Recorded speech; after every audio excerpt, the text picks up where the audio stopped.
ആദ്യമായിട്ടാണ് എൻ്റെ ചാനൽ കാണുന്നുണ്ടെങ്കിൽ എല്ലാവരും ഒന്ന് സബ്സ്ക്രൈബ് ചെയ്ത് സപ്പോർട്ട് ചെയ്യണേ. വീഡിയോ ഇഷ്ടപ്പെട്ടാൽ ലൈക്ക് ചെയ്യാനും കമൻറ്റ് ചെയ്യാനും മറക്കല്ലേ. എന്ന റെസിപ്പിയിലേക്ക് പോകാം. അപ്പോൾ ഇന്ന് നമ്മൾ ഉണ്ടാക്കാൻ പോകുന്നത് ഹെൽത്തി ആയിട്ടുള്ള ഒരു രസത്തിൻ്റെ റെസിപ്പി ആയിട്ടാണ്. കർക്കിടക മാസത്തിലെല്ലാം നിർബന്ധമായും ഉണ്ടാക്കി കഴിക്കേണ്ട രസമാണിത്.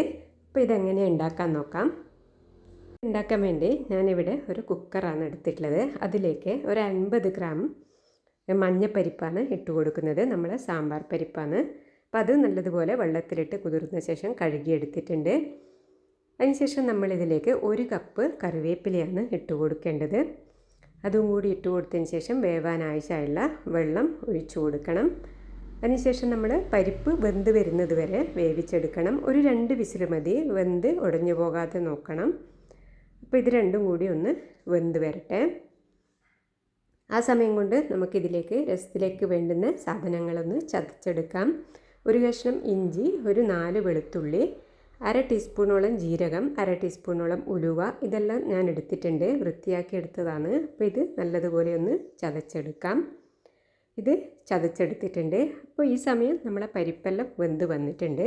ഇനിയിപ്പോൾ ഇത് ഒന്ന് അരിപ്പയിലിട്ട് ഇതിൻ്റെ വെള്ളം ഒന്ന് അരിച്ചെടുക്കണം.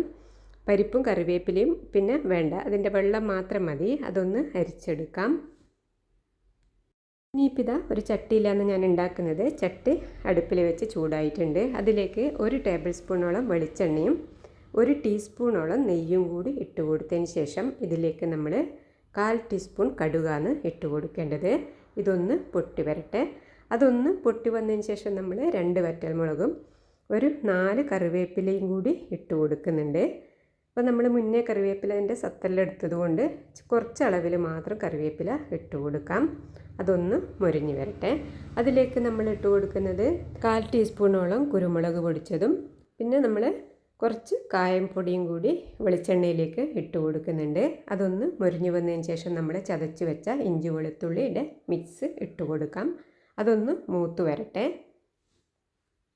ഇഞ്ചിൻ്റെയും വെളുത്തുള്ളിയുടെയും പച്ചമണം മാറി വന്നതിന് ശേഷം നമ്മൾ നേരത്തെ തയ്യാറാക്കി വെച്ച പരിപ്പിൻ്റെയും കറിവേപ്പിലേൻ്റെയും വെള്ളമാണ് ഒഴിച്ചു കൊടുക്കേണ്ടത്. അത് ഒഴിച്ചു കൊടുക്കാം. അതിനുശേഷം നമ്മൾ പുളി പിഴിഞ്ഞതാണ് ഒഴിച്ചു കൊടുക്കുന്നത്. അതും കൂടി ഒഴിച്ച് അതിലേക്ക് 1/4 ടീസ്പൂണോളം മഞ്ഞൾപ്പൊടിയും 1/4 ടീസ്പൂണോളം മുളക് പൊടിയും കൂടി ഇട്ട് കൊടുക്കുന്നുണ്ട്. അതൊരു കളറിന് വേണ്ടിയാണ്. നമ്മൾ എരിവിന് വറ്റൽമുളകെല്ലാം ഇതിലേക്ക് ചേർത്ത് കൊടുത്തിട്ടുണ്ട്. കുരുമുളക് പൊടിയും ഉള്ളതുകൊണ്ട് മുളക് പൊടി ഒരു കളറിന് മാത്രം ചേർത്ത് കൊടുത്താൽ മതി. അതിലേക്ക് പാകത്തിന് കല്ലുപ്പാണ് ഞാനിവിടെ ഇട്ട് കൊടുക്കുന്നത്. ഇതെല്ലാം കൂടി ഇട്ട് കൊടുത്തതിന് ശേഷം നല്ലതുപോലെ തിളച്ച് അതിൻ്റെ വെള്ളമെല്ലാം ആറി വരണം, കുറച്ച് കുറുകി വരണം. ആ സമയം വരെ തിളപ്പിച്ചെടുക്കണം. ഇതിലേക്ക് നമ്മൾ 1 ടീസ്പൂണോളം മല്ലിപ്പൊടിയും കൂടി ചേർത്ത് കൊടുക്കുന്നുണ്ട്. അത് മറന്നു പോകരുത്. അപ്പോൾ ഇതൊന്ന് നന്നായിട്ട് തിളച്ച് വരട്ടെ. അപ്പോൾ രസത്തിൻ്റെ വെള്ളമെല്ലാം നല്ലതുപോലെ തിളച്ച് കുറുകി വരുന്നുണ്ട്.